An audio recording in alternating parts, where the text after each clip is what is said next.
Hello and welcome to Ben and Bran See a Movie, the show where Ben and Bran see movies. This week, Branson is not joining me, but I have a loyal guest slash probably at this point getting close to co-host with me. Yeah, I'll take it. Chris Harris. Hey, thanks for having me, Ben. Happy to be back.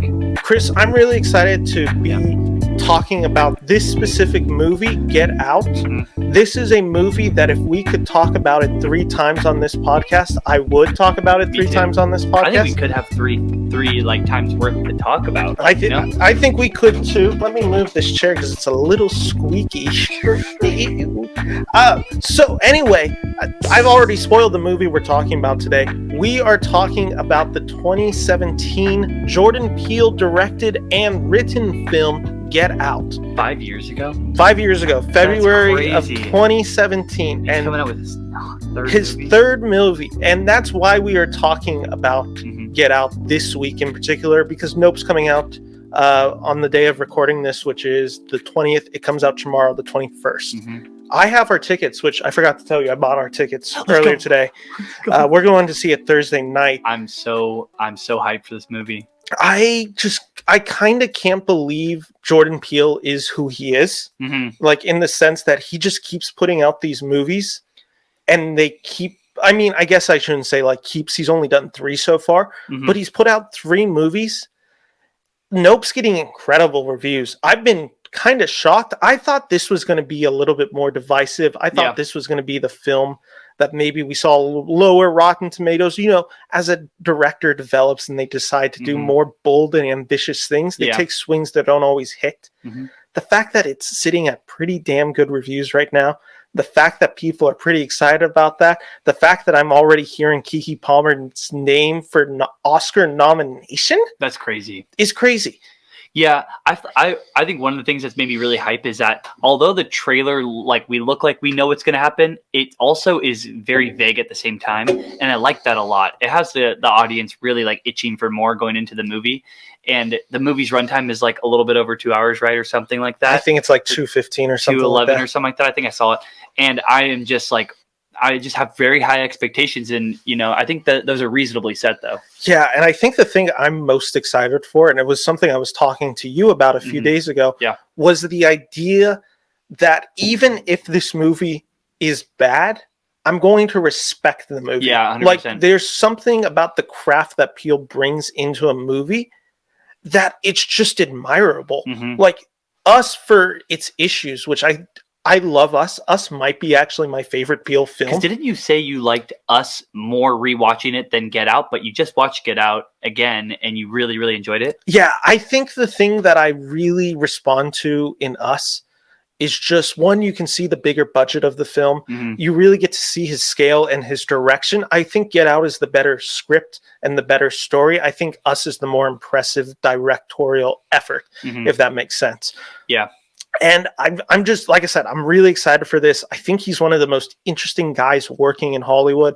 I mean, he's a modern day Twilight Zone storyteller. That's what it is. He's telling these incredible science fiction / horror / thriller / social commentaries in these films. And unlike some other films that try that, I think Peele's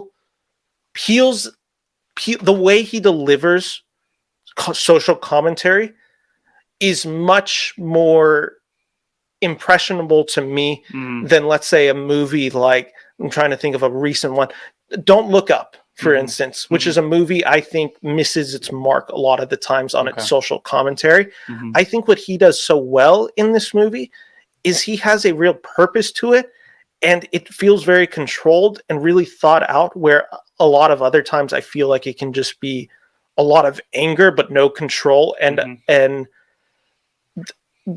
the directors can sometimes lose it in themselves to not edit their voice. And I think Peele does that really well, where he's willing to, like, Get Out's only an hour and 45-minute movie. That's a pretty short movie. Yeah. Oh God, I need to rewatch both of them. I've watched Get Out more recently than Us. But I think Get Out, I would agree with your take that I think Us is the stronger directorial, like, it has a stronger directorial image in it, but I think Get Out is something like, if you think back to the movies we've seen this year, Everything Everywhere All at Once is like, is the most unique movie I think I've seen probably this year, maybe the last 5 years. I thought the same way with Get Out, you know, where it's like, wow, like his image he had for the movie was just like, bar none, something you've never seen before. Yeah. And it just was like, you left that movie theater going, what the fuck did I just watch? Like, that was insane. And what he does so well is he also plays with the tropes and established themes of horror and thriller. Oh, yeah, 100%. So you can see him paying homage to other directors like Hitchcock, like Kubrick, all of them in this movie. And it allows it to feel familiar, which then gets us on board for some of the weirder aspects of this movie, because this film does get really, it could get muddled down in the storytelling really quickly. Like, there is a lot you have to develop, especially when you start getting to the science fiction element of Get Out, where, you know, you start seeing the true reveals of the family. Sure. That can get really mumbo jumbo really quick. And I think he sets up the lore really well in this movie. I think it's less successful in Us, but again, I found Us a little bit more cinematic, if that makes sense. But with that all said, let's just get the film historian out of the way. Get Out is a 2017 horror film written, directed, and co-produced by Jordan Peele. This marks the directorial debut of Jordan Peele. The film stars Daniel Kaluuya, Allison Williams, Bradley Whitford, Stephen Root, Catherine Keener, Lil Rel Howery, Lakeith Stanfield, and a bunch of other people within this film. Did you notice it was Stephen Root, the guy who plays Fuchs in Barry? Oh, yeah, no, I did. Yeah. So when I watched Barry, I'm like, why do I recognize him? And then when I saw this movie, I'm like, oh, that's right, he's in Get Out. I didn't remember his name, but I remember watching the first season of Barry, and I go, he looks familiar, and I realized he was one of the bidders. Yeah, he's the blind guy that auction I want your eyes, man. So Get Out follows a young black man who uncovers a shocking secret when he meets the family of his white girlfriend. It is produced by Blumhouse Pictures and is distributed by Universal Pictures. This film premiered at Sundance on January 2017, and it released theatrically in the United States on February 24th, 2017. I could not speak there. And upon release, Get Out was huge. It had widespread acclaim for its screenplay, direction, and acting. It made $33.4 million on a $4.5 million budget. And it ended up grossing $255 million in its total gross, which is a pretty crazy number. This film has a lot of impact for a lot of reasons. It's a very important film about representation. It has a lot. And of course, it then becomes a big Oscar nominee the following year for the 2017 Oscars, which we'll get into that all a little later. Cool. But with that all said, let's get into the hill to die on to just start this conversation. And here's my hill to die on, which is, I think, a very straight, simple hill to die on, but I also believe it pretty passionately. Get Out is the cleverest, most relevant, and most entertaining screenplay of the 21st century thus far. Interesting. That's my hill. I believe that this does so much right, and its story is so unique, but it also is able to tell something much larger than itself while never losing itself in its kind of cultural relevance. It's able to tell a story that is cohesive and just pretty damn entertaining. Yeah, I think if I had I'll go a different route. I think one thing, if I had to sum it up in one sentence, I would just say like Get Out is more like it's just like, I don't even know how to put it to words. It's like leaving the theater of Get Out is just like, what the fuck? Like, I don't really know what else to say. Like, that movie, like, again, I had to watch it 3 times, but I think you hit it right on the money. It has so much cultural relevance to what's going on today, and so much with representation and racism and everything. And I think that like the way that he was able to tie satire, comedic relief, timing, everything into that movie, while like tying it up in a bow at the very end of it, was just, it's almost like, it's so impressive that I can't even put words to it. I just like don't have words. Like, that's how crazy it is. Yeah, and it's a film that is very political in nature.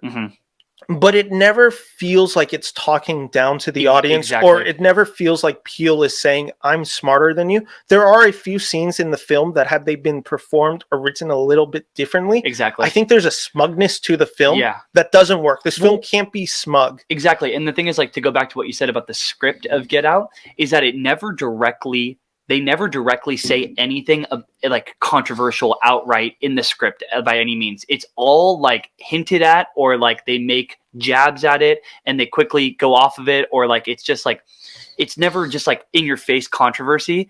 It is just like so effortlessly like laid out on like a thin line, and it's just so well done. And it's just like, you'd never seen anything like that before. And I was like just really shocked leaving the theater again. Like, I just thought it was awesome. Yeah. And I think the thing that you're getting at is that this film is so visually well directed that a lot of its story comes within the actual images on screen. For instance, like the most notable image is probably when the police car pulls up at the end. That's a pretty obvious message that it's delivering, and that's supposed to enact a certain feeling from its audience.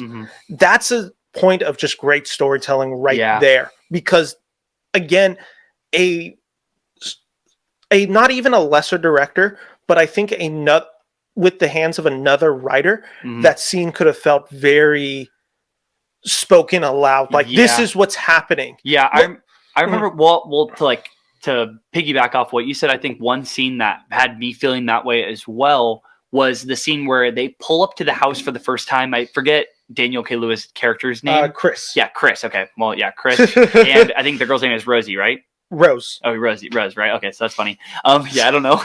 It's funny, satire. Get out. Yeah, yeah.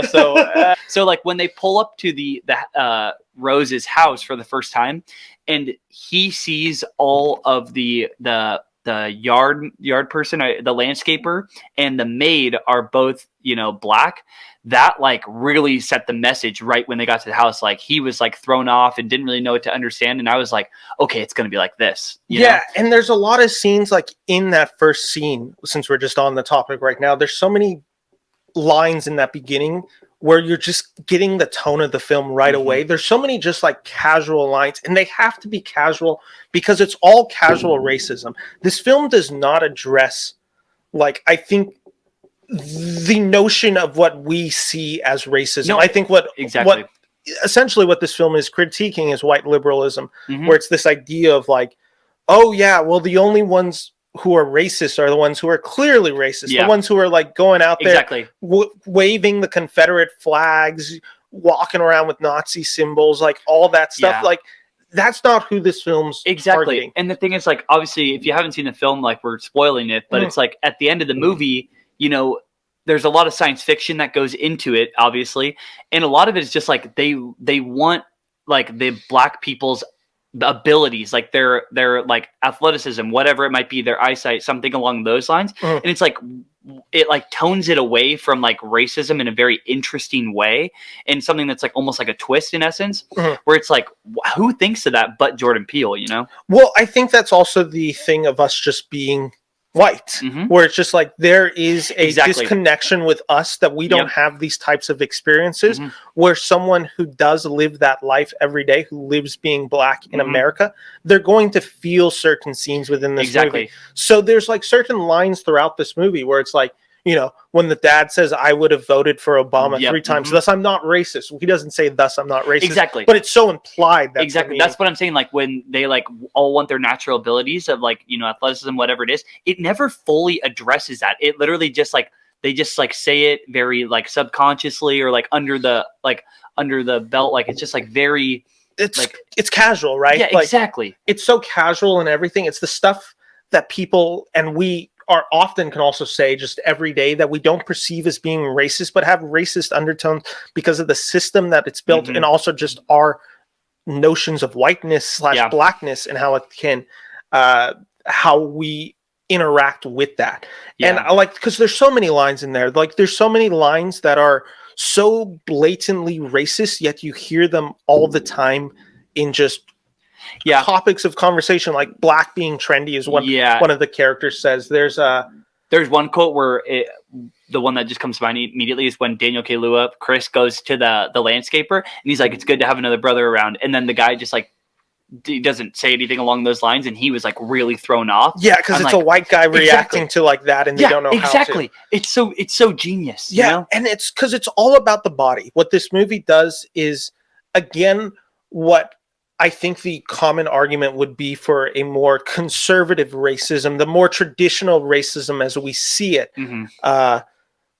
In essence, the exact opposite of the white liberal is racism, which this movie is addressing. Again, it's so outward. It's so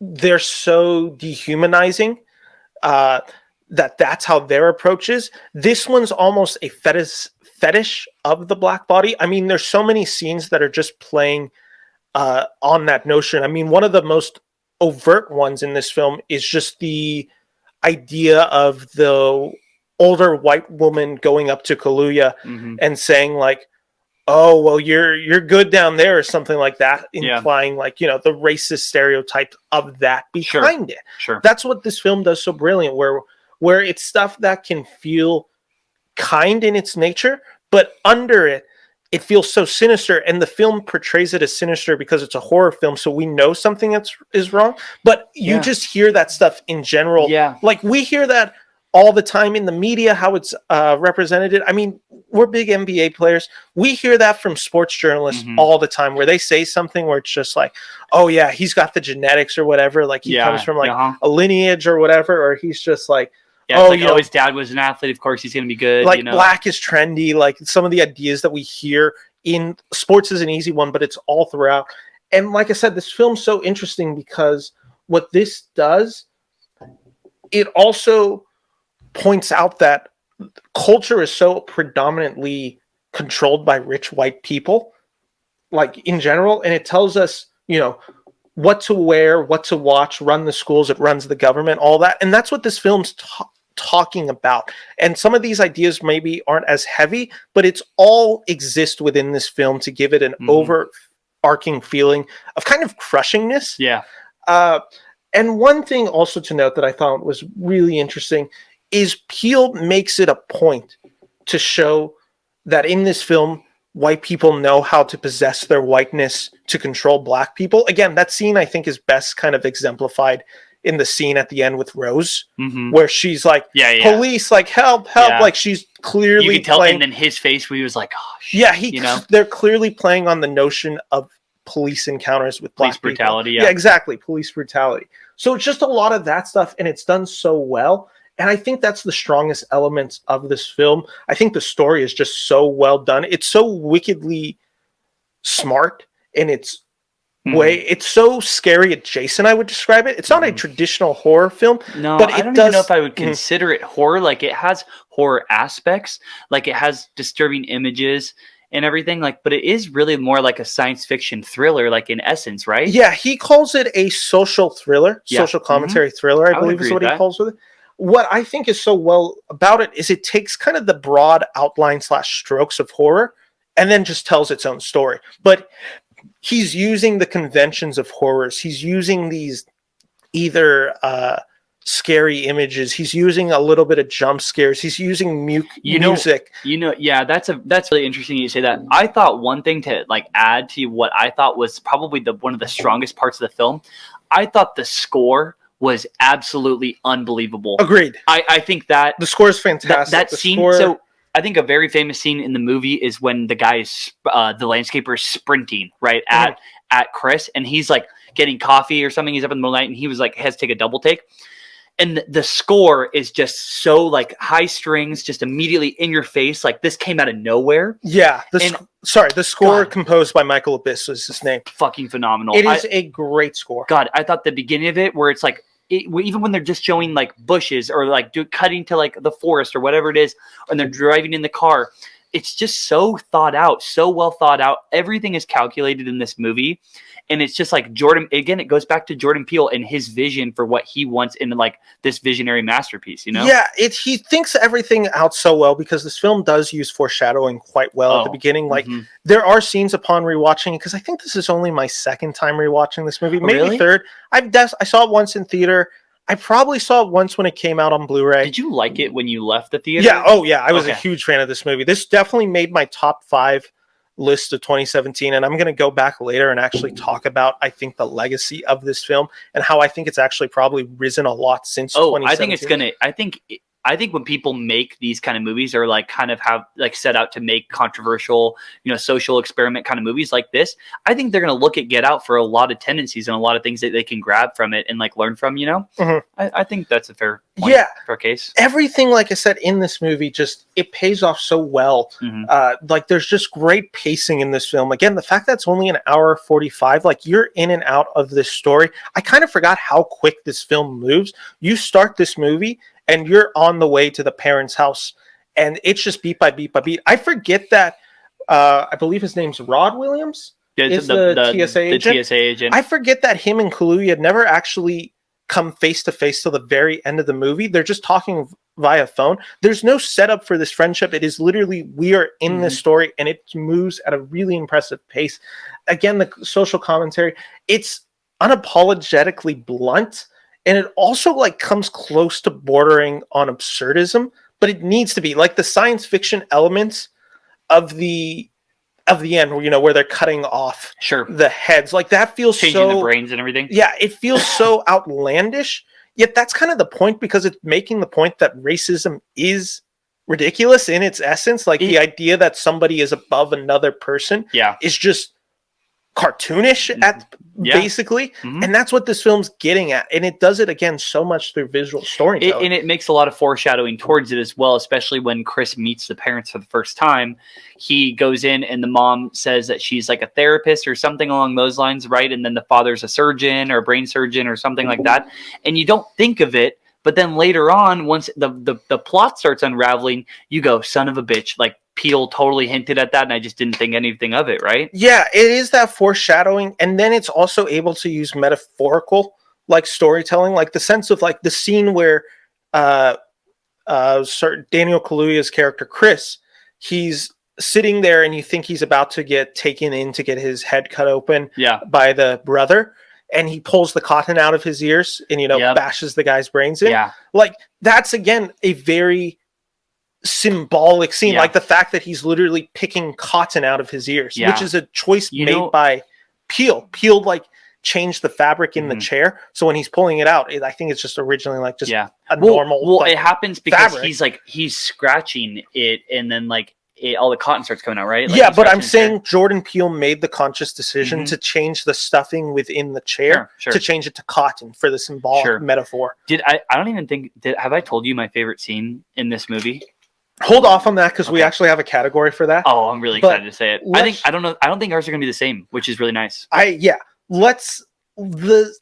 I'm watching this film, I think the thing, or I should say rewatching this film, I think the thing that actually shocked me the most was how good the performances were. I don't consider the performances the element of Get Out that I remember the most. I'm not saying they were bad by any means, but upon rewatching, I'm like, there's like 5 to 7 actors giving like excellent, like top tier performances. Even Lakeith Stanfield. Lakeith Stanfield is such a critical role for only like 5 scenes. Exactly. He's a critical role in the movie, but such a minor character in essence to the movie.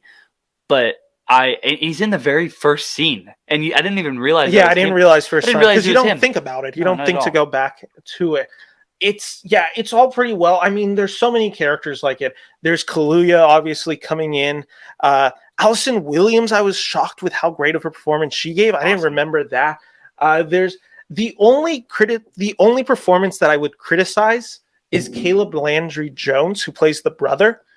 He's a little too over the top in the film for me. He is definitely like, he's a bit too much cheese in the film. I mean, he's literally playing a very specific type of college white boy. Like, not frat, but just kind of that like pompous a-hole is essentially his character.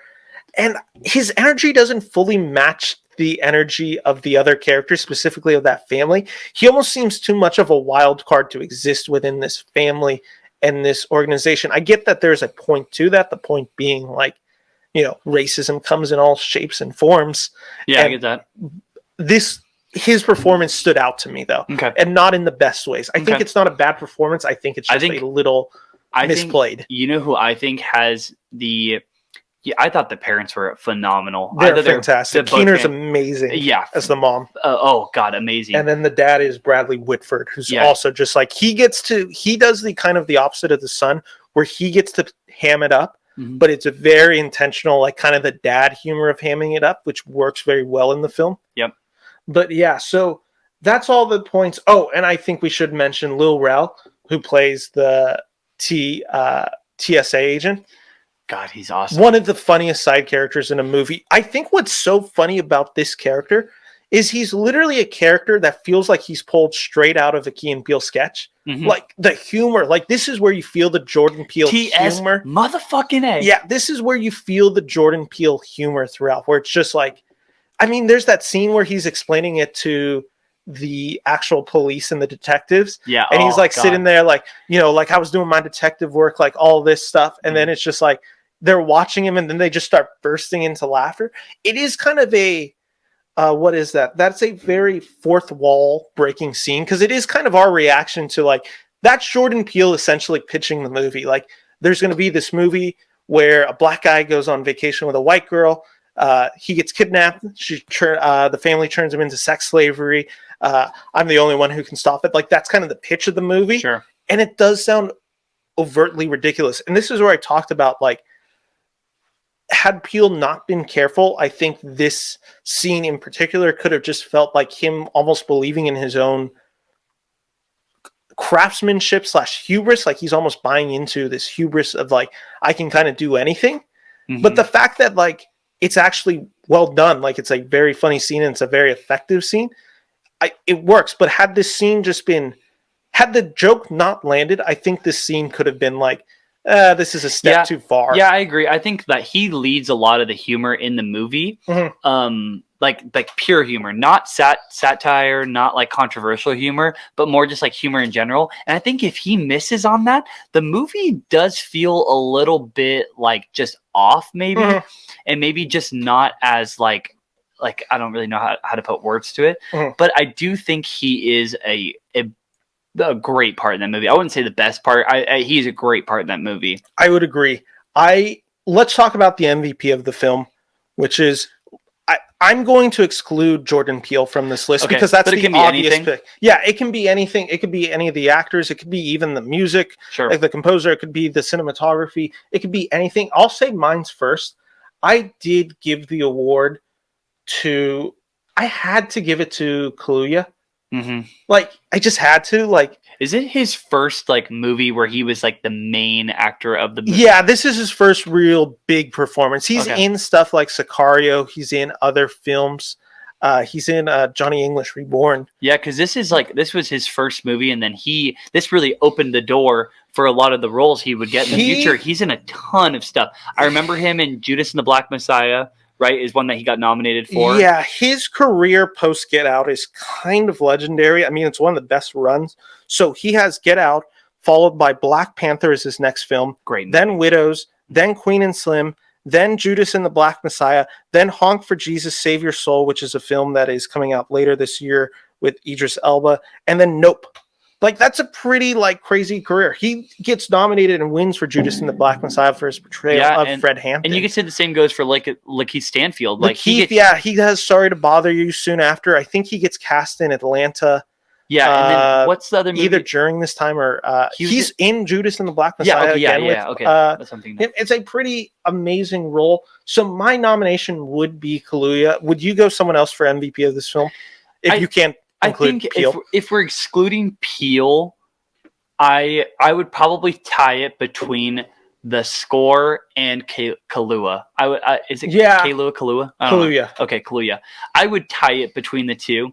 I do think that the score was what drove the movie for me. Like it kept the tension high. It kept the fear there. It kept the morale of the characters there. I really, really enjoyed it. But I thought Kaluuya just really set the tone for the movie right out the gate, like what you're talking about. When it was him and Rose at the house, you could tell that he did not want to go to that house, and it's just because his acting is so fucking believable from like from his perspective, from a black man's perspective, from someone that is meeting for a family for the first time. Yeah. It's all so well thought out and so well done. And I know a lot of it has to do with Peele and his direction that he wanted Kaluuya to go with. But I do think for a first role, first big performance, it stood out 100%. I would agree with that. Yeah. Then the next category I had was rookie sensation, which is like, this is basically their first breakout performance. So here's the thing.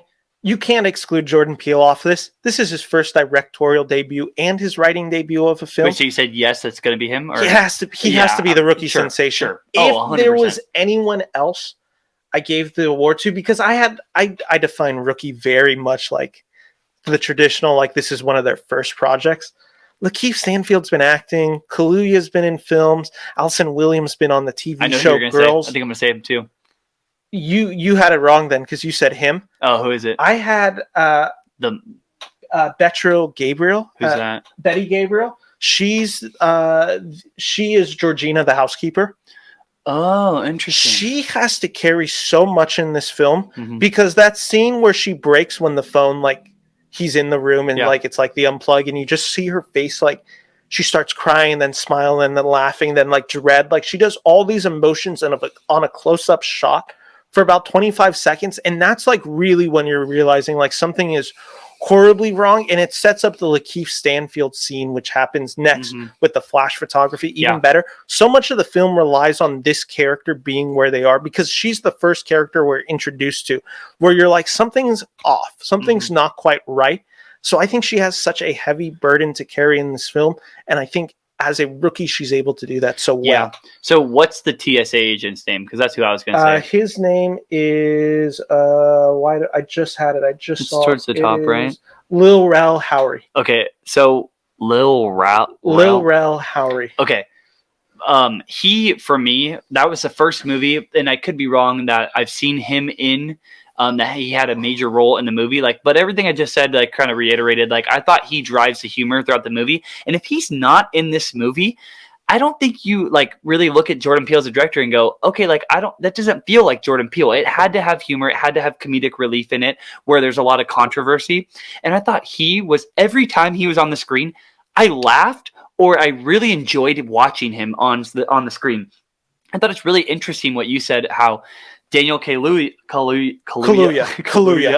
and him were never on screen together, but it really felt like they were best friends. They were never on screen together till the very end of the movie. It felt like they were very close. They had that humor together, and you felt the brotherhood there between them. You just it felt really natural. Agreed. And it really pays homage to how good he is as an actor for his first frame role. And I know he got stuff again after this role. I've seen him in some other stuff. I can't pinpoint it, but I know think he's in Vacation Friends with John Cena.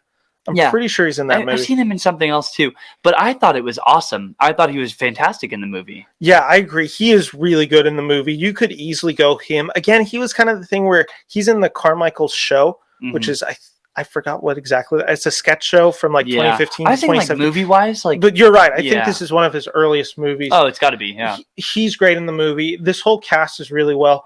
But yeah, now let's kind of jump into the legacy part of it. And let's just start with the first, test of that, which is the Academy Awards, which happens, I believe it's February of 2018, honoring the films of 2017. Afterwards. Yeah, so it comes out a year afterwards, which is very rare for a film to carry that type of film comes out at beginning of February, is able to make it all the way through campaigning and get the nomination. Yeah, that's very rare. That's what what movie this year, Everything Everywhere? Did that come out around February? Everything Everywhere is the one film that people are talking about where they're like, it could be a film that, because it came out in April, it could be a film that transcends and makes it to the second half, because usually what happens is you see the studios push it for October, November, December tends to be the Oscar release date, because that's when it's closest to voting season. For a film to come out in February and be on people's mind till voting season is pretty rare. But so let's just go over its awards. It was nominated for 4 Academy Awards that year. It is nominated for Best Original Screenplay, Best Actor, Best Director, and Best Picture. It wins one. It wins Best Original Screenplay, which is one, a crazy achievement. One, Peele is the first African American winner for Best Original Screenplay, and he also has relatively tough competition that year. I was pretty shocked. Okay, who is his? Do you remember his? Yeah, I have his competition right here. He is competing against The Big Sick, okay, Lady Bird, Shape of Water, and 3 Billboards Outside. So these are the directors. No, this is the screenplay. Wow. Okay. So Big Sick, Lady Bird, Shape of Water, 3 Billboards. Can I guess what one? Because I don't remember off the top of my head. Oh, I said it. Oh fuck! Is it 3 Billboards? No, it's Get Out. Really? He wins for Get Out. Oh, for screenplay. Screenplay, yeah. This is for the Academy Awards, so Academy Awards for screenplay. He wins Best Original Screenplay. Okay, wow. Yeah, it's like I said, that's a good competition. And it's a weird thing because also then a year later, they end up giving the award for Best Picture to Green Book, which is a film that is so... Isn't that a pretty meh movie? One, it's a pretty mad movie. It's a movie that doesn't deal with race particularly well. It's a pretty hamstrung attempt at dealing with race. I've never seen the movie. It's not particularly good. The movie, though. It's not particularly good. But yeah, so like that's a pretty crazy thing. I think it is the one, like, if you're looking at the 5, like, I get that's a really good slate. Like, I think out of the 5, the 3 that probably are going to be remembered, The Big Sick, Lady Bird, and Get Out, those feel like the 3 that will have the most cultural relevance in like 20 years. Yeah. I don't think Shape of Water, I don't think 3 Billboards really stand the test of time. Oh, no, Lady Bird had great screenplay. Yeah. I'm surprised that didn't win. Yeah, so it is, I think the right movie won with Get Out. I think that is the best original screenplay. Okay. I think it fully deserved that win. And then it's also nominated for Best Picture, Best Director, and Best Actor. Best Director that year goes to Guillermo del Toro for Shape of Water. The nominees that year also include Greta Gerwig. Greta Gerwig for Lady Bird, Christopher Nolan for Dunkirk, Paul Thomas Anderson for Phantom Thread, and Jordan Peele for Get Out. Do you think Peele got snubbed? That's the thing. So did he win the Golden Globe for it? I don't remember. I think he did. No, I think Del Toro wins. I'm gonna look, but I think he did win Golden Globe for that. I think Del Toro wins the Best Director for Golden Globe. Here's the thing. I really like... right? Yeah. I really like Shape of Water. I really think Del Toro does a really good job directing that movie. I think it's a really beautiful movie. It is a movie that will not be remembered in the long term. I think there's definitely people who are going to be Guillermo del Toro fans that will go back and watch it. But if you're actually talking about the films that are going to probably be the ones people talk about in Best Director, it's going to be Get Out, it's going to be Dunkirk, and it's going to be Lady Bird. Yeah. Out of the 3, I don't think Peele was the one deserving to win. I think that probably is Nolan. I think Nolan probably deserves to win that year. And then Best Actor, that's a hard one because Best Actor goes to Gary Oldman that year for his portrayal of Winston Churchill in The Darkest Hour. Darkest Hour, yeah. That's a hard one to say that Kaluuya deserved it over Oldman. I think that probably was the right one. Who else got nominated that year? Daniel Day-Lewis gets it for Phantom Thread, and then 2 other people. Roman J. Israel and Timothy Chalamet for Call Me by Your Name. Again, like I said, I think Oldman is probably the winner of that, and if I had to give a runner-up, it's probably Chalamet or Daniel Day-Lewis. So I think the nomination was an honor enough. Okay, but cool. Anyway, with that all said, I think the thing that's so interesting is then when you go to Best Picture that year. Shape of Water won? Shape of Water wins that year. You also have Call Me By Your Name comes out that year nominated. Darkest Hour, which probably didn't deserve it. Dunkirk, Lady Bird, Phantom Thread, The Post, 3 Billboards, and Get Out. If you're talking about films that are going to be remembered 25 to 30 years later, Get Out is the number 1. It's going to be Get Out. Get Out is going to be the number 1.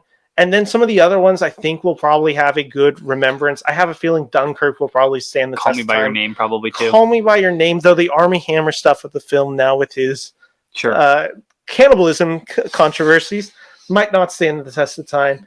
Lady Bird, I think could. I think Lady Bird probably will be talked about in like 15, 20 years. But really, if you're going by all of them, the one that people are going to be talking about in like 25, 30 100%. Years, like how did this not win, is Get Out. Yeah, Get Out is by far the clearest number 1 of these lists. I was reviewing my list of favorite films from 2017. I had Get Out in the top. I think it was my number 5 or 6. Okay. Looking back at my list, like it's probably Logan, Thor Ragnarok, Yeah. and this movie are like somewhere battling 1 through 3. That's probably my list for that year of 1 through 3. I think if I was picking those three, from those three, damn, Logan is so phenomenal movie. I think I would put Ragnarok 1, Get Out 2, Logan 3. Yeah, I'm trying to think what I would do. I would probably Ragnarok's gotta be 1, right? God, Ragnarok's amazing. I might put Get Out. I love Get Number Out. 1. Get Out might be the number 1 film of that year. But anyway, we're talking about rankings. We're talking about others. And I don't want you looking at this because this one's very exciting. We're doing the Mount Rushmore, Chris. Okay. The Mount Rushmore is, for people who don't understand what the Mount Rushmore is, which we're still having a lot of confusion how it works. Sure. Branson got lost really bad when we tried doing it. But the Mount Rushmore is, I'm going to say a category. Is this movie for this belong on Mount Rushmore? You'll get it as I talk about it. Sure. So, Chris, I have 3 categories for you today. Okay. Is Get Out on the Mount Rushmore of worst meeting the parents for the first time movies? Some of the candidates can include Meet the Parents, Crazy Rich Asians, Guess Who's Coming to Dinner, Father of the Bride, Mamma Mia, Why Him? So you have to select, there's 4 movies. Do you think, and you don't even have to put them on the Mount Rushmore, but do you think based on this list and any other movies that you could think of, that Get Out would be deserving to be on the Mount Rushmore of worst meeting the parents for the first time movies? Yes. Yeah, it has to be. Yeah. No, like that's absolutely. like such an obvious one to me. It's like that. Meet the Parents, obviously. And then like Guess Who's Coming to Dinner for the legacy. Crazy Rich Asians, I don't know if I'd put on there. It's good, but I don't think it's on the Mount Rushmore. Yeah, it takes the tropes that a lot of other romantic Get Out comedies. is arguably the first one I think of. Yeah, I would agree. Besides Meet the Parents. Yeah, I would agree. I think it gets on that one pretty easily. That's a good question. I like that one. The second one. Is Get Out on the Mount Rushmore of best audible reaction from the crowd when you're seeing the film? And what I mean is there's that end scene where you think the police officer is going to walk out and then it's the TSA agent. When I saw it in theaters, the crowd went crazy. Like erupted in applause, cheers, like all of that. So do you think this film stands best audible reaction from the crowd? Some of the other nominees can obviously include Avengers Infinity War and Endgame. You would have Spider-Man No Way Home when all the 3 Spider-Men are on there. You probably have Han Solo appearing in The Force Awakens for the first time. Bruce Willis discovering that he's dead in The Sixth Sense is probably a pretty audible reaction. Kevin Spacey being the villain in Usual Suspects. Dr. Nefario appearing at the end of Minions Rise of Gru. There's so many great ones that you can choose from. You bitch, you stuck that one in. Wow. Okay. So is it the best audible reaction? It's one not, of the best. It's not. No. I would probably say no because you have to think the Spider-Man probably has to be on there. I think in Infinity War and Endgame are probably like, if we put those together on the you'd have to put the Wakanda, not the Wakanda, sorry, the Thor Wakanda one you could put on there, but you probably have to do the Avengers assemble. Yeah, when they all assemble together, I think, and when Cap grabs the hammer, I think like that for me is probably the first one I think of. Yeah, I would agree. I think No Way Home is a really good one. I don't know might get there, but I'm not sure either. I think Bruce Willis being dead at the end of Sixth Sense probably gets on there. I know we weren't alive to see it. I'd have to assume the reaction in the theater was pretty wild. Yeah, you know what's this is a deep poll, but I think one of the ones that I think of is Hunger Games when Peeta and Katniss kiss for the first time. That for me, if you read the books and everything, I remember in that movie when I was younger, it got a crazy big audible reaction. If you were my age, you probably remember that. That for me is one that sticks out. And it's very deep pull. There's other ones I forgot, like Inglourious Bastards probably is deserving in there. Even Once Upon a Time in Hollywood. You could even have the scene. Yeah, you could even have scenes where Neo is the one in the Matrix are really great ones. So I would probably agree. It's not on the Mount Rushmore for this. That's a good question though. I like this. Is this a good one? This third one? The third one I'm really proud of. I'm not looking. Is Get Out on the Mount Rushmore of female characters that you know are psychotic, but you would still simp for? The nominees for this category include, so obviously this category is based on Rose, played by Allison Williams. I'm counting fingers, which 4 I think of the ones you say. Okay, so Rose is on there. Okay, I'm thinking about that. Amy Dunn from Gone Girl. Yeah, she's on there, 100%. Sharon Stone in Basic Instinct for the famous crossing the legs scene, revealing something under her dress. Margot Robbie is Harley Quinn. Jennifer Aniston in Horrible Bosses. the TX Terminator from Terminator 3, Megan Fox and Jennifer's Body, Eva Green in basically any movie that she plays a villain, which could include Sin City, it can include 300 Rise of an Empire, and Bellatrix Lestrange from Harry Potter. So, Instinct. Oh, that's a good one. Does Rose, played by Allison Williams, are you still simping for her? I think the answer is... I'll let you go first. I think the answer is yes. I think I am simping for her, but it's like she's the fourth person on that list for me on Mount Rushmore. She's really attractive. Like, and in this movie, she's really attractive. And then, like, what happens, and you're like, oh, but you're also like, she's really attractive. Yeah, I would put her on it. I think Gone Girl is the first one that's got to be on there, on the Mount Rushmore. Psychotic as fuck, but would also simp because she's, like, got attractive qualities and she's kind of sexy. I would put her on there. I have to. The Harry Potter one's a good pull. Lestrange is pretty good pull. I think I'd have to put Allison Williams on there. That's one. You have to kind of go Sharon Stone for the scene in Basic Instinct alone. That's such a memorable scene for a lot of reasons. Jennifer Aniston in Horrible Bosses. Love Horrible Bosses. She's so, like, good in that movie, and she's also just like Jennifer Aniston, so she's crazy attractive. Yeah, And then there's Megan Fox and Jennifer's Body is, like, kind of another level of just. Never saw that movie, but I know a lot. I saw the trailer, and I do remember that movie. Yeah, so I think those are worthwhile, and I think Rose gets on the list of characters you simp for, even though, they are psychotic. That's a really good. Okay, I'm not gonna lie, Ben. Can I say something controversial? Yeah. That Mount Rushmore, it's really good. It is one of my new favorite segments we do on the show. It's really good. I love it. I remember last time we did this podcast together, I was a little confused. I think you're doing it well. So what I did was, when we did it with Branson, I'm like, you know what? You don't even think of the questions. I'll come up with the question. You have to react to my questions. I think it works much better. I think it does work much better. Okay, Chris, I did a few other things. Sure. I ranked my 5 favorite scenes in the movie, and I ranked them like 5, 4, 3, 2, 1.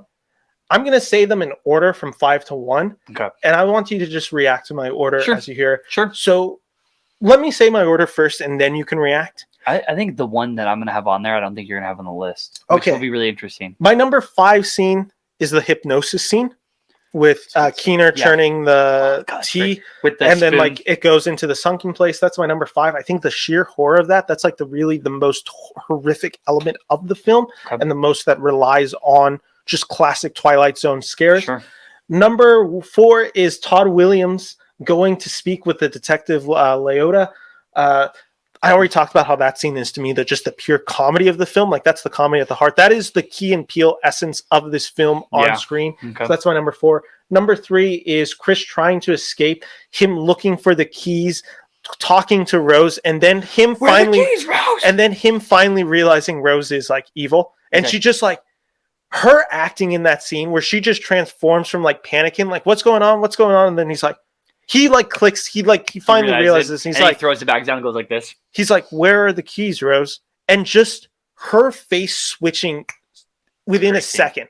Great performance from Williams. Scene. Number 2, this one's the tough one. I just said the ending, the last 20 minutes of the film where he gets out, and she gets with the shotgun out front and trying to shoot him. Yeah, basically that scene to when Todd comes to save them at the end.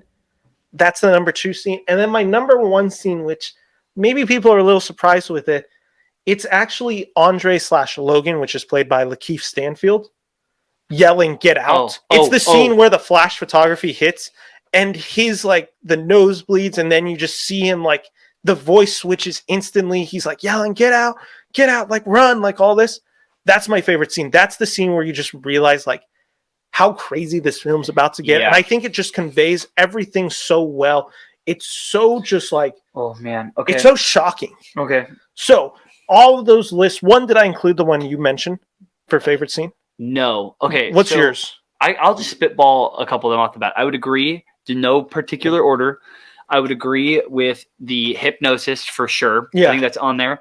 I think the last 20 minutes of the film is on there as well. That's 2. That arguably should have been 1. The scene where with Lakeith Stanfield. 100% agree. Again, that's 3 right there. I think the 2 other ones that I would add, one of them being number 1 for sure on my list.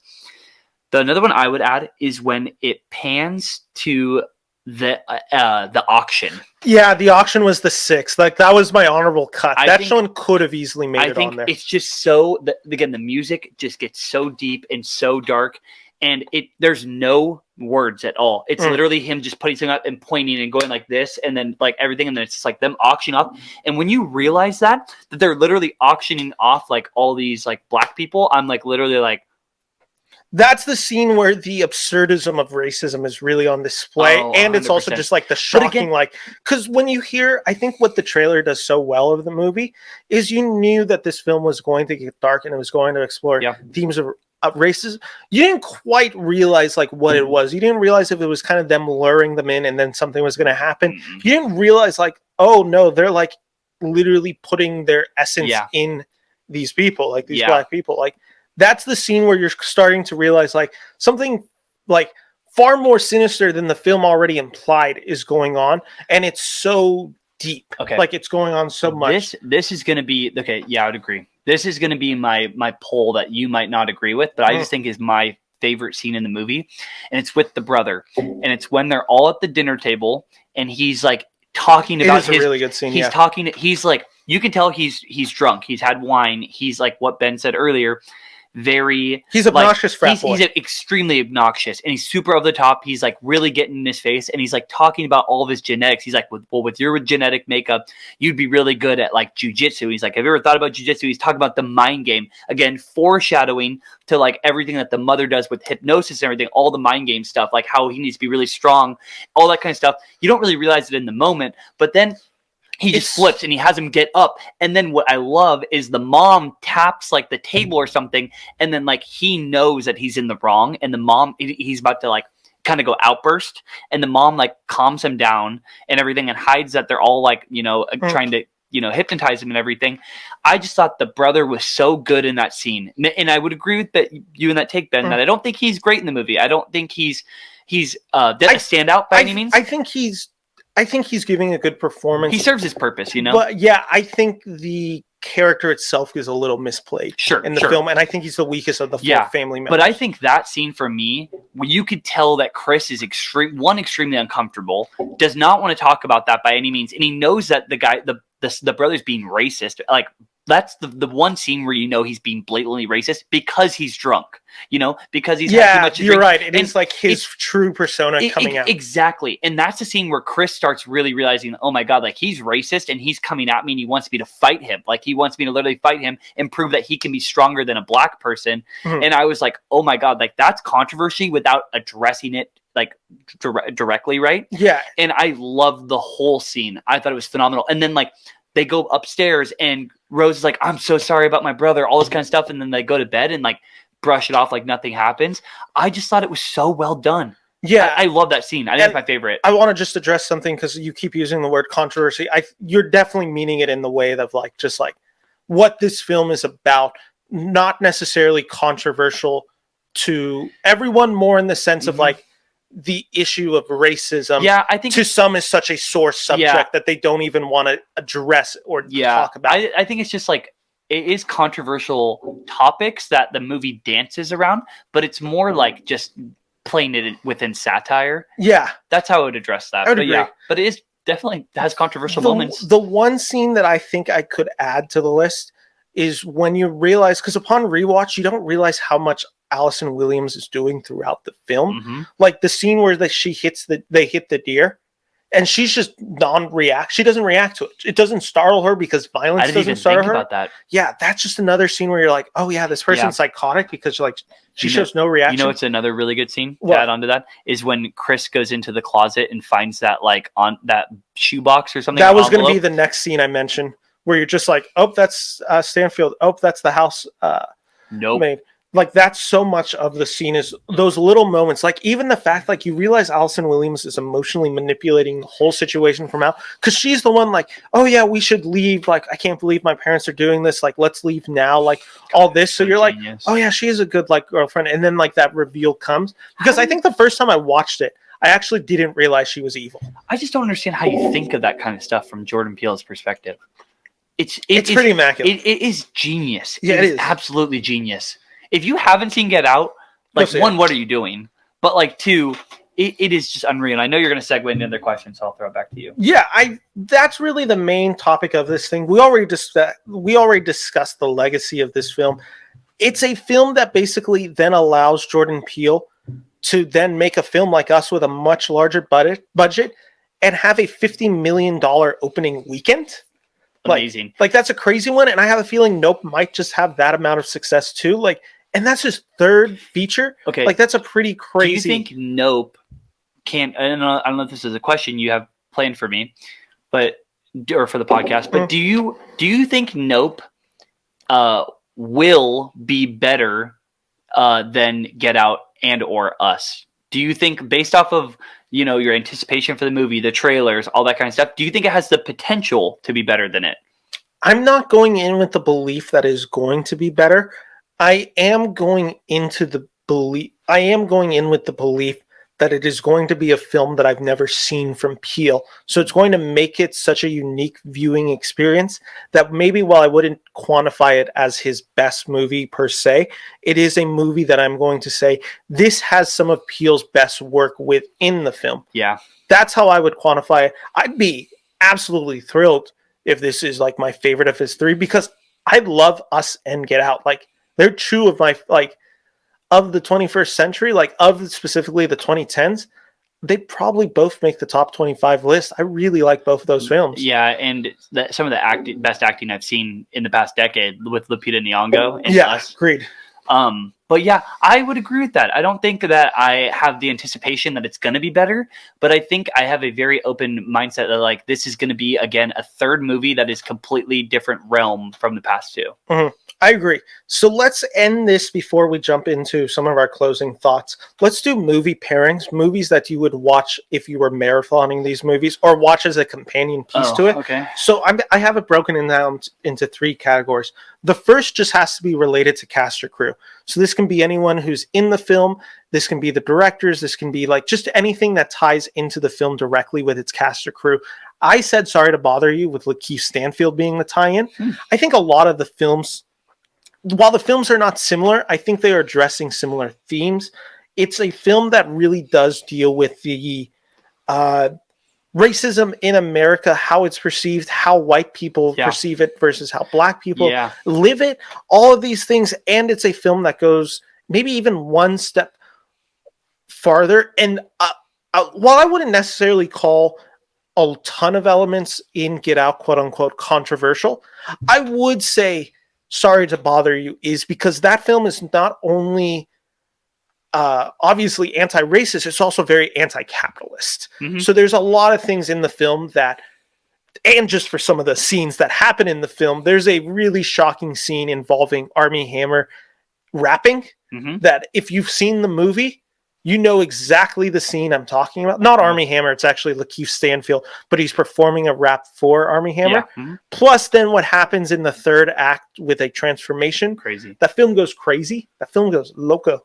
Yeah, and literally. Then, so that's mine. Would you have one for a movie pairing with somebody in the cast or crew? I mean, you could just go simple as Us. Yeah, I would probably I don't know if God, I don't know if I have one with the casting, if I'm being honest. But I do think Sorry to Bother You is a very interesting take on that because, again, it is it's a film that doesn't always work, I should also say. Yeah. It goes so ambitious and crazy that it's so out of left field. It leaves you kind of shocked at scenes. And I found it more shocking of an experience than I found it cohesive at times. I think I walked out of the movie instead of saying what the fuck did I just watch, I walked out of it what the fuck? What it was maybe the wildest movie I've ever seen. Just straight up, it is wild. Yeah, it is wild. I think that's a good pairing with it, just casting wise. Because I have another one that is just a good pairing to the movie in general. Which will be kind of our next category. This one I'm calling related in genre or themes or whatever, the larger ideas of the movie. Okay. I said Parasite, which is the 2019 South Korean film that won Best Picture. Again, Get Out, it is such a social commentary satire. It has such dark comedic undertones. It's mixed with just a great thriller vibe. It's a film that deals with some of the same discussion points. It focuses, again, more on capitalism, class relationships, and it's in particular inequality of wealth is one of the big themes, and just the haves and the have-nots. Mm-hmm. I think Parasite's incredible. I think like that's another film that is just deserving of all the praise it gets. Yeah. So that would be mine. What is yours? I think mine is a little bit less along the like track of like it's like a very similar style movie, like just in general. But I think the movie that I would pair it with would be Black Klansman. I think Good pick. Good think pick. Black Klansman is again Produced by Jordan Peele. there you go. Okay, so there we go. I didn't know that.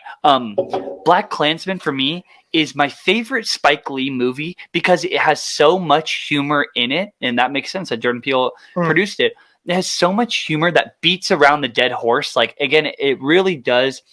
The thing is, the center of that movie is racism with like the Ku Klux Klan. So a lot of it is like in your face. But the thing is that it has so much satire and comedy within it that I just think that movie is like a good pairing with Get Out. And I also think the acting to go hand in hand is some amazing acting by Adam Driver and John David Washington. Yeah, the main character in it. I just loved it because like it was such a unique direction as well from Spike Lee to do it from that perspective of him going in as an officer to like based on a real story. Incredible, it's amazing. Like, really good film. I really like that film. I think what's also really interesting about this film is I think Peele and Spike Lee are almost like two opposite of directors. 100%. Like the thing about Peele, which again, it's so metaphorical. Spike Lee has never been metaphorical. I'm not saying there isn't metaphorical imagery or ideas within this film, but Spike Lee also gets to the point by the end of Black Klansman of saying like, no, like this is bad. Like this is like straight up like this is a parallel. The Ku Klux Klan of the 1970s is a parallel to what's going on throughout the country. I believe in the film it's specifically talking about the event that happens in Virginia with the Black Lives Matter where someone's killed by a white supremacist, and you have David Duke being in both situations. He is very much saying like, no, this is the same, and you're dumb if you don't get that. Like it's so overt that I agree. It's a really good pairing. It's a really good film. My C, which I just call Wild Card, just however you want to relate it to this movie, I did Don't Look Up. Which is a movie I bash on all the time. I am unequivocally bashing on this film. I watched the first 30 minutes of the movie and I hated it. Here's the thing about the film. I don't know why I hated it. I just did. I think the thing about the film is it has a lot of good ideas. It doesn't have an editor. It feels like there's so many just broad, cheap jokes. I feel like it goes for cheap jokes, like Meryl Streep being Donald Trump, literally. Making fun of Gen Zs for being ruining the world, obsessed with our phones, denying science so blindly, being such an homage to what we saw in the Trump era of politics. Like, I think they're so related often. And I think why I'm pairing this is because even though I didn't like the film, I did not like Don't Look Up. I found it to be pretty bad, actually, and its story, it does not work, and I think its writing is way too overt and just too angry to even actually get a point across. I think their ideas are very, not similar, but the way they go about telling a story is very similar. They have some of the same, like, we're going to address this topic, we're going to address it with humor, we're going to address it with these characters, and it's going to be so overt and metaphorically symbolic in many scenes that I just think that's the idea that the film is trying to go for. And I think it's interesting to see a director like Adam McKay juxtaposed to a director like Jordan Peele, where you get to see the similarities in both how their stories unfold, but also just the difference of how they choose to present their story. So that's mine for just wild card. Do you have any wild cards? I haven't thought of a wild card. That's what I'm trying to think of one. Yeah, I'm trying to think if there was any other films that I thought. Judas and the Black Messiah is a good one, just so you can see the pairing of Daniel Kaluuya and Lakeith Stanfield again. But with that all said, do you have any closing thoughts on Get Out before we jump into our last part of the show? I just think that Get Out is like such an amazing directorial debut that it's like really hard to like not acknowledge like the amount of like just the amount of excellence that went into it. from Jordan Peele. And I don't know if it's like rated in the top 100 movies of all time or something. Like, I could care less about that. But I just think that like every time I've watched that movie, I have one seen more from the or I guess taken in more from the movie, and I just like found to like appreciate it more. Yeah, each time.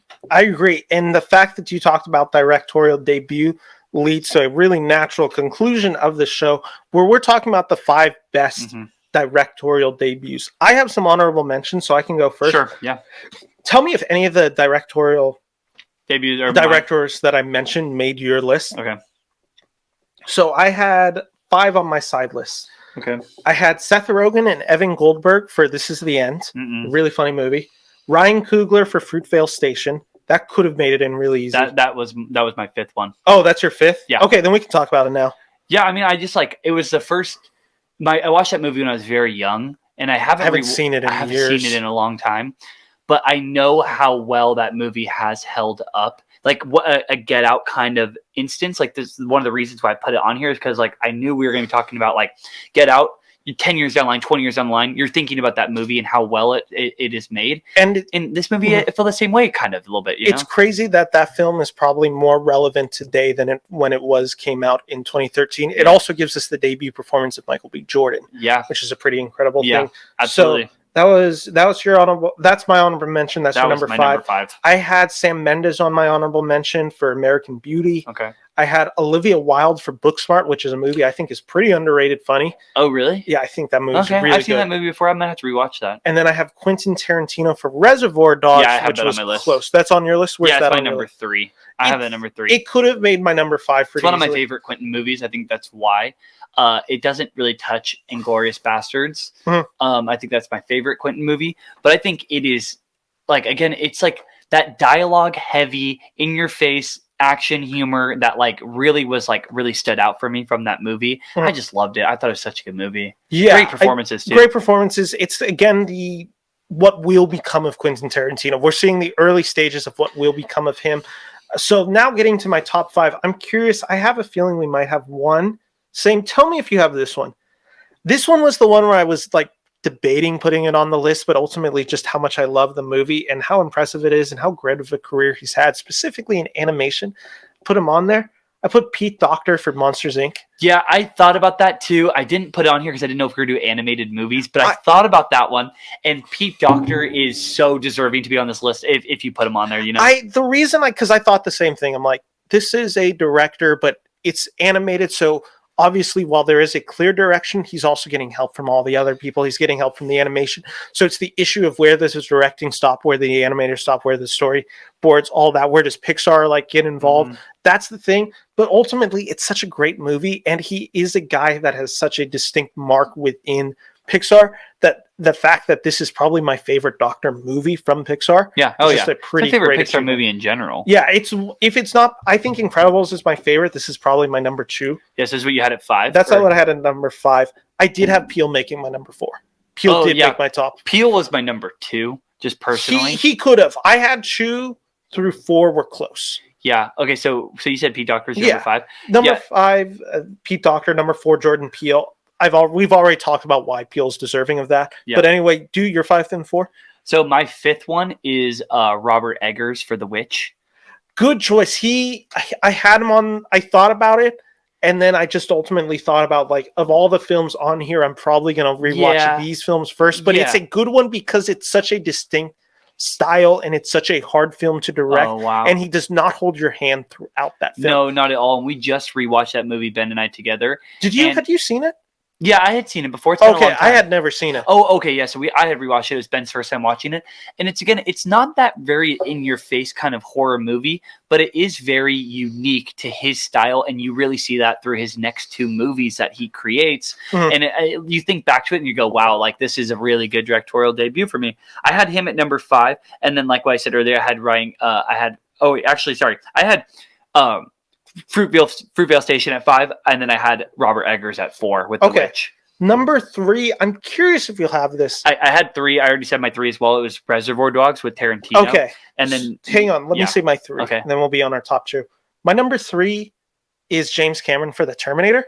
Oh, damn. No, I didn't think about that. Okay, that's an interesting take. Here's the thing. I prefer T2 over the first Terminator film, but it's almost impossible to deny how iconic that first Terminator film is and how much it establishes and how much it does so right with such a little budget. I think it's a really good horror sci-fi, less sci-fi than its next few installments, but I think it's a really good one. And of course, James Cameron goes on to make a ton of great films. And again, it's a weird one to put on because, again, I think Cameron does better with T2, but it does set the stepping stones for what is going to be another great career. So that's my number 3. What's your number 2? My number 2, I just said it as well, was Jordan Peele with Get Out. That's right. That was my number 2. I think, what was your number 2? My number 2 is Mel Brooks for The Producers. Never seen that movie, but it would make sense. I love Mel Brooks. Love that movie. Love this comedy. I think Young Frankenstein and The Producers are his best film, and this is such a biting political satire about basically two guys who decide to make a play that they want to basically flop. So they make it about Hitler, and then they have the biggest play on Broadway that everyone loves, and they have to deal with that. I think it's a really funny film. It's 25 years after, probably like 22 years after the war has ended. So it's a very timely film, even like for that, like the fact that they're joking about Hitler in that sense and they're satirizing him, very similar to what Chaplin does with The Great Dictator. Again, Mel Brooks is a genius, and I think like coming out of the gates with this movie just shows his geniusness. So that's my number 2. What's your number 1? Okay, my number 1 is, I don't think we're gonna have the same one, but it's a movie that's very recent, amazing movie, and it's Dan Kwan and Daniel Scheinert, also known as the Daniels, for Everything Everywhere All at Once. That's not their directorial debut. Damn it. They lied to me. The internet lied to me. Yeah, no, what else did they have? They had that that movie with Daniel Radcliffe, Swiss Army Man. Was that before that? Yes, that's 2016. Swiss Army Man. Yeah, that is definitely their first film. So yeah. They lied to me. Okay, so I would probably put... Okay, damn it. That was a good movie, though. It was. Damn it. So are you taking something from your side list and putting them up? Yeah, I'd probably just move Pete Docter to number 5, like what you did, and then put Jordan Peele at 1. Fuck you, internet. Yeah, there's one that you don't have, but it's probably because you've never seen the film. Mm-hmm. And for me, it was just the thing of like, it was an undeniable film to put at number 1, even if it's not one of my favorite films. Mm-hmm. The fact of what this film is, what it inspires, and what becomes of this film, and its legacy and its impact on film, the fact that he's like 29, I think, when this film gets made, and the fact that it literally changes how films are made in Hollywood forever, the fact that it's probably the most influential movie ever made. I had to put Orson Welles for Citizen Kane on there. That's his first directorial debut. I've never seen the movie. I know the movie. Yeah. It just had to be it for me. Like, that movie's so impactful that when you're talking about directorial debuts, 1, it's his best film, and 2, it's also like, if you were to put a list of 5 most important films in America to ever be made, Citizen Kane just has to be it for its historical legacy and its impact on film. So he was my number 1. Spike Lee, which was Do the Right Thing. Is that his first one? Or I think it's Do the Right. I don't remember if he has like a film in like 86 before. School Days in 88. School Days is his first film. 88? I'm pretty sure that's his film. Is that who I think it is? Yeah, it's who's in that film? Spike Lee's in that. Forrest Whitaker. Yeah, Giancarlo, who's also in Do the Right Thing. Yeah. I thought about Spike Lee too. He was another good name. But I was thinking about him, like, I love Spike Lee movies, so. Yeah, I was trying to think of others, but then there's like, so for instance, I figured Spielberg would be on the list because I thought his first directorial debut was Jaws. It's not Jaws. He has a film before that. So there was just like some names like that where I'm like, well, of course they're going to be on there. Yeah. Like, they're not. Yeah. Some of them have, the thing is, some directors have misses. Like, they just have like good films that aren't like great. Yeah. Like you see like a talent, but it's not quite there. They don't hold up. But with that said, that's the show. Thank you, Chris, for joining me on this discussion of Get Out. Again, we're going to be seeing Nope this weekend. I'll be having a spoiler-free review of it, probably posting either Friday or Saturday. So look out for that. And I can announce next week, Branson will be back on the show, and we're going to be talking Batman Mask of the Phantasm in anticipation of DC League of Super Pets. The week after that, in honor of Bullet Train, I am talking with Teachers Talk Film, which is a podcast. We'll be talking Once Upon a Time in Hollywood in honor of Bullet Train starring Brad Pitt. Okay. So that's our next 2 weeks. Anyway, thank you guys for watching. If you like this video, make sure to like and subscribe to the Beniverse. Thank you for all the support. I've been seeing it. Thank you all. My name is Ben Friedman here from Ben Bran See a Movie. Take care. Bye-bye.